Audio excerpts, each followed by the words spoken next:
Serious Business Games gets the lowdown on pre-releases and takes you behind the scenes with Serious Sneak Peeks. I'm MSB, and welcome to a sneak peek interview. Today I have the pleasure of speaking with John Paul and George from the Started Hair, which is the company behind the new digital TCG Chromancer. It's a pleasure, of course, and thank you both for taking the time to speak with me. Thank you. I'm sure I speak for myself and George to say that we're really happy to be on your show. Thank you very much. Absolutely. Thanks for having us. My pleasure. So, the most important question, of course, is what is Chromancer? Well, Chromancer is an online card game. It's a game that's launching this winter. We're currently in Kickstarter to fund basically the art and the UI of the game. But it's an online card game that has its origins in a product that we invented 7 years ago and which has been developed ever since, really to bring a new experience to card games. Not just because it's online, but because the actual mechanics of the game are really very innovative. Yeah, definitely. It's very interesting that I've had the opportunity to, and there we go. So I've had the opportunity to jump into a game, and there's going to be some gameplay footage that I'll be uploading to my channel, Serious Business Games, on YouTube. And what you just said, George, about the amount of strategies is amazing. But let's go into a little bit more depth with that gameplay side. What do you feel makes Chromancer a unique and fun game? What aspects? Well, maybe the preface to that answer is that we really are lifelong card game players, the guys that put the game together, and we've enjoyed and continue to enjoy other games. But we often feel that we'll get into a game, and as much as we're enjoying it, we have a pretty good idea of what most of the strategy is like. So our very point of departure was to try to create something where you think totally outside of the box. And the very first step of that is that the goal of the game is just very different from what the goal of most games would be. In particular, what you are doing in our game is you're trying to stop the opponent from playing the game, more or less, in a nutshell. It's not a game where you have hit points and the opponent has hit points and you're trying to knock each other's hit points down, a la Magic, although obviously we all love and play Magic. It's a game where the actual structures that help you play the game, such as your deck and your discard pile and your pool of resources, are the targets. And as your opponent destroys those things, and as you destroy his, you completely change the way either you or your opponent has to play the game and can interact with the game. You can literally disable the opponent's deck so that he can no longer draw cards the rest of the game by destroying it. So the whole game is about, it's almost a meta strategy game on another level where, I mean, you do have the regular synergy and the importance of cards working together that you'll have in any card game, and that goes along with deck building and so forth, but then you have this kind of higher level strategy where what you're really trying to figure out as quickly as possible and as accurately as possible is what does my opponent most rely on in terms of the mechanics of him playing this card game in the context of this particular game that we're fighting right now, and how do I disable him in the most appropriate way? And obviously that extends into how do I bluff and use tactics so that my opponent doesn't know what I'm trying to do, and so on and so on. Yeah, just to add to that, I mean, it is very much a positional game, which George talked about bluffing and kind of goading or baiting your opponent. It's also very much a game about positioning. It's not a lane-based game, even though we have lanes, and we say that because you're able to stack multiple cards, as many as you like, actually, on one lane, so it's not slotted. But like I said, it's positional because the three targets that George mentioned, your discard pile, your deck, and your resource pool, are placed by both players at the beginning of the game. So the positioning aspect happens from the get-go and continues through the game because obviously kind of moving your creatures around, attacking, defending, casting spells, all of that does play out very similar actually to a board game in many respects. So I kind of liken Chromancer in a way to a kind of a mix between almost a little bit of Magic the Gathering for the card game aspect, kind of a little bit like a board game like chess even, and a little bit of poker because of the kind of the bluffing and mind game aspect that goes on as well. And I noticed that as well. The amount of positional strategy based on the game. It isn't a situation where you just sort of play these passive creatures and you know, just knock away at a life total. You're moving the pieces around the board. You're laying down lands so you can move around. I felt that the gameplay was extraordinarily deep and strategic. There's actually going to be a link at the end of this finished video when it's uploaded to my channel that you'll be able to click on to see that gameplay footage, and you can see some of the depth, even though it's you know, an early game.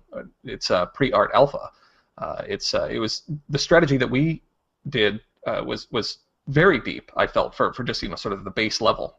Well, also for our starter decks that are in the alpha that have about 4 cards in them, yes. Hopefully that will be a little more interesting in the weeks to come. But just on this whole positional point, because there are a lot of positional games out there that also have some of the depth and the interest. For me, what's intriguing also about Chromancer in particular is that the game board, if you want to call it that, everything is made up of cards. So you're actually still playing a card game in the sense that you're defining the play area by various cards that you deck build to have in your deck. The resource cards, sort of that double as, you know, what would be lands in Magic, for us are fields. You actually want to deck build to have some of those in your deck so that you can help yourself define the game board on which you're going to play. So every aspect of the game is actually, when you know, we're talking about a board game, but then you can look at it the other way. You could say every aspect of the game is actually card game oriented, because the deck building is so important. The strategy of how you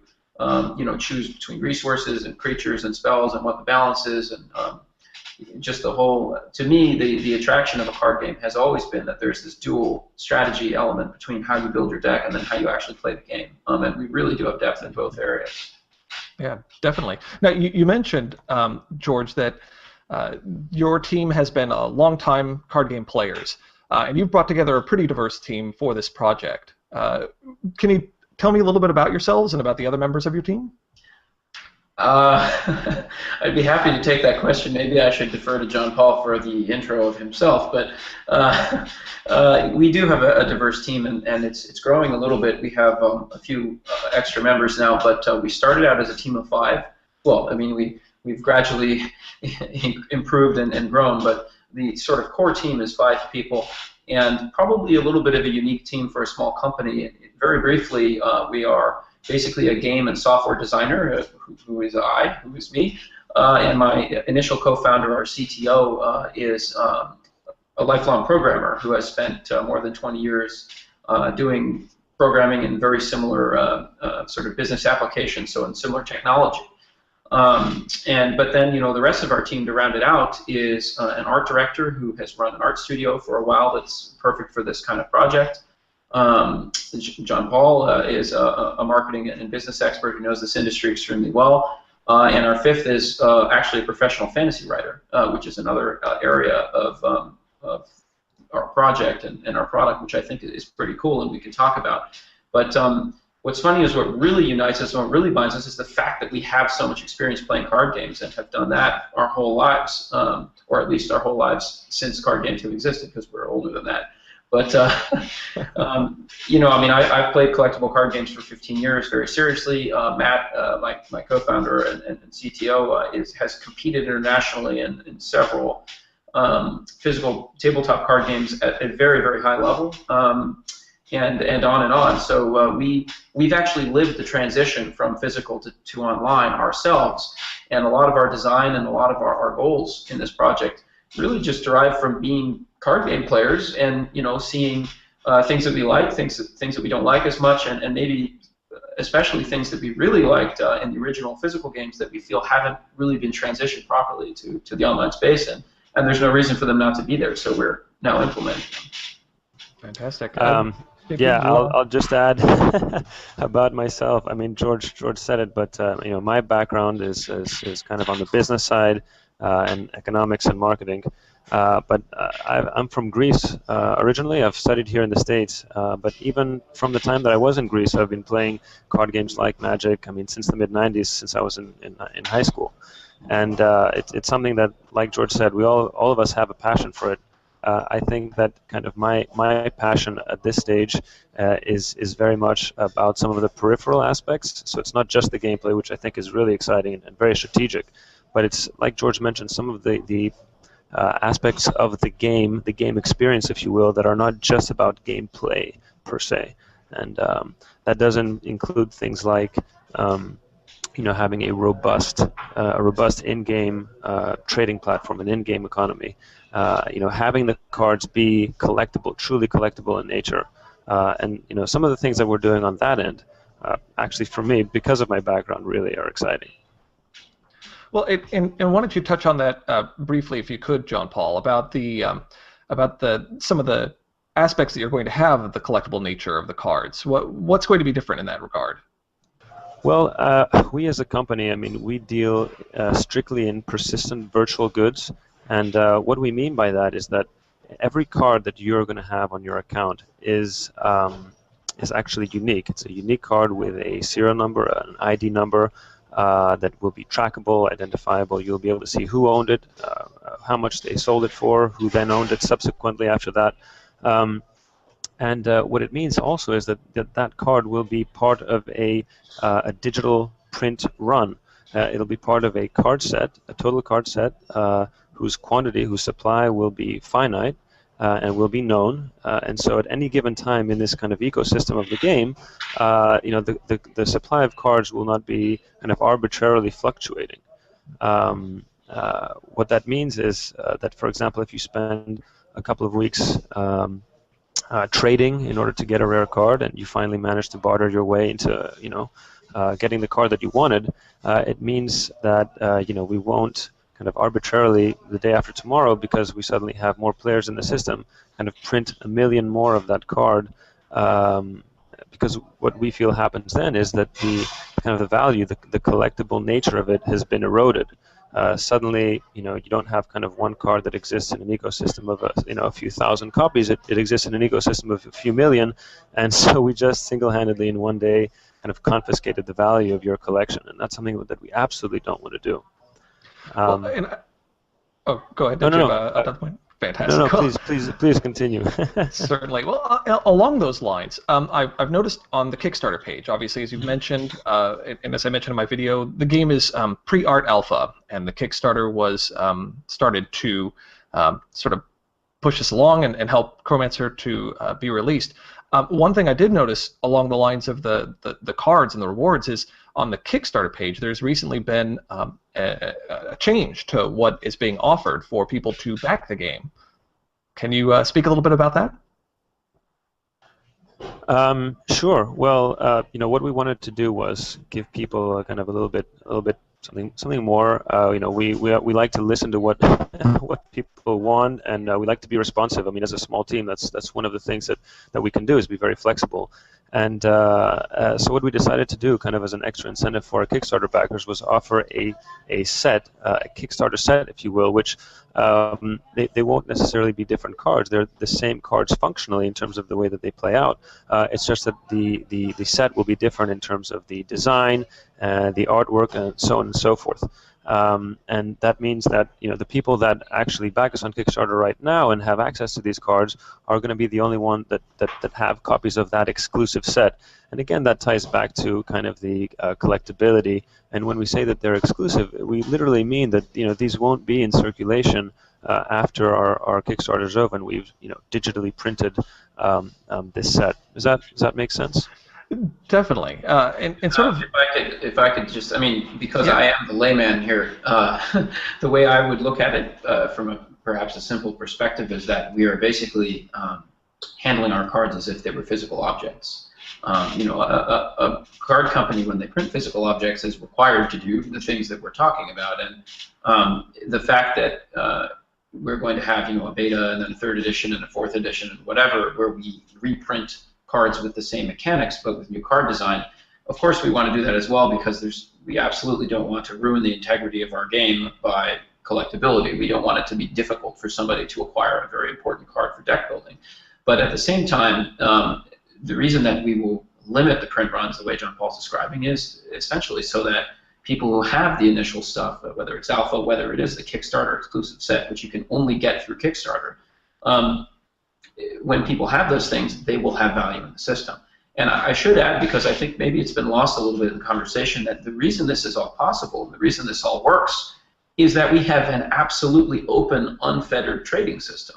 We have zero interest whatsoever in dictating to people what they could trade. And not only that, but as physical card game players our whole lives, we've always felt that it's the emergent gameplay in a community, in a card game, that really validates the game. And that does extend to things like house rules, but it also, very frankly, has to do with collecting and trading. So in that sense, it makes a lot of sense for us to implement a free trading system, because we're not just talking about trading cards with each other and trading unopened packs of cards with each other, or online currency, or avatar accessories. It all the way extends into things where we eventually think will allow players to do things like, who knows, maybe write a newsletter about the state of our economy, sell subscriptions to other players, and have us enforce that transaction and give them page space so that they can talk about it. Because those are the types of things that gamers are going to want to do anyway. We feel we should be empowering and encouraging that so we can build our community. It starts with free trading, though. I think that's absolutely fascinating. Now, both of you have come back from some major conventions, Gen Con and PAX. In that regard, obviously, you've had a lot to talk about with people who are interested in Chromancer and who you've managed to bring in. When you communicate some of those ideals, what have been the reactions that you've had for the people that you've spoken to? It's been fantastic to get out there and to talk to people who know the industry and who know games and who are gamers like we are. And I think that when we talk to people face to face, it's a fun conversation, of course, because half the conversation is not about Chromancer, it's about all the other great games we've played over the years, and what do you think about this and that, and what about this deck? And I mean, that's just what happens when you're card players, and that's been great. But just it's been really validating, and we're so thankful for the experience that we've been able to talk to people that have never heard of us, of course, because we're very small, and we'd say to them, well, here's kind of our approach, here's what we're thinking about doing, and then it kind of, we get a lot of people who it strikes them as, wow, this is actually really interesting, I hadn't thought of this before. And then the flip side of that is also when we're talking about things like how we're going to implement deck building, which is another thing that we are making specific tools for that are cutting edge and very important, or whether it's the virtual economics and so forth, people kind of, reflect on it and they say, wow, that is missing, I really do want to see that. And, so it's been very validating. That's fantastic. I mean, there are several, I would say, types of players that kind of belong or are drawn to our category of gaming, which is card games. Some people really appreciate the actual gameplay itself. Some people just love deck building, and that's where their strategic kind of impetus drives them to, is how I want to make great decks. Other people love trading and collecting, and so we really wanted to think about the entire ecosystem of players out there and think about what kind of game can we make that really doesn't alienate one category in favor of another. So what we've tried to do, and I think we're doing so far a fairly good job from the responses that we've gotten, is that we do have a game that is very strategic, that will appeal to people, that will have longevity, because every game does play very differently from every other. It's not just a repetitive exercise. We do have a game that will have a very free, open platform for trading, and collection is kind of enabled and encouraged, if you will. And so, we do also, like George mentioned, have a deck building system that we're going to put in place that will really empower deck builders and not only empower them to kind of make decks, but be recognized for the decks that they make and be kind of rewarded through the community for that kind of value that they offer to the community. Fascinating. Well, I think that those aspects, along with the gameplay, as well as obviously the avenues that Chromancer can expand into, makes it an extraordinarily exciting project. So for the viewers who are interested, where do they go now? Well, I would love for them to go as a first step to our Kickstarter page. Our Kickstarter, as you mentioned, has been up and running. We have about 2 weeks to go until our funding deadline, and we still have a decent chunk of change to whittle down as far as our basic funding goal. But other than that, our website, www.chromancer.com, has literally a wealth of information. We post our beautiful artwork there. We have a very lively forum, and we welcome that kind of interaction as well. I mean, George, I'm sorry, I think I cut you off, but where would you say? I was just waiting for you to respond. No, I would say the same thing. Please check out our Kickstarter page. One of the side effects, if you will, of having a Kickstarter is the amount of information you put up is it's comprehensive. So you can find out a lot about us and our plans and everything we've talked about through that and through our website, as John Paul has said, which is an active and completely updated website. And as we go, we're actually adding more information we plan to have. Because this is a product in development, many of the people that have been following us have actually seen the UI get upgraded as we go. We do also offer play tests from time to time for people that are inside of our community, inside of our system, if they definitely if they back us, but also just if they come and create accounts and ask us on the forums to get in on a play test. It's a browser-based game. There's no download, so you can literally play from your tablet or your phone or your computer. It's JavaScript, not Flash, so it's also lightweight and will run in any system. So we're very open to that, and yeah, there's a lot of information, and we do plan to have in the next 2 weeks just even more information coming people's way in the form of play tests that are open, but also in the form of videos that talk also maybe more specifically about some of the things we're talking about. Maybe I'm certainly hoping that we get out a video specifically on things like deck building and how it will work in our system, and so on. Fantastic. Well, definitely, I've already seen over just the last few days the leaps and bounds that the Kickstarter page has made. Obviously, you guys are sort of totaling up, and I hope that it keeps on moving. And obviously, thank you both very much for taking the time to speak with me today. Thank you. It's been a pleasure, and I hope we can do this again. Get you in a couple more games.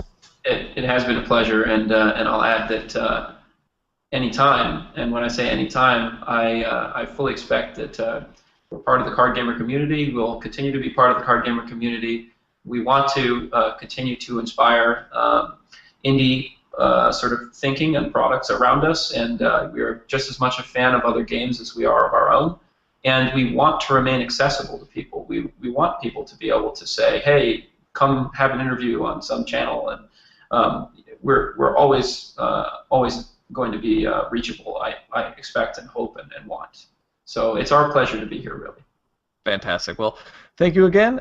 As mentioned, if you want to see the serious sneak peek of my game of Chromancer, click on the gameplay video here. Then be sure to head over to chromancer.com for more information. If you like the video, please take the time to subscribe, and let me know in the comments section below if you want more Chromancer content on my channel. As always, I'm MSB, wishing you good games and good times.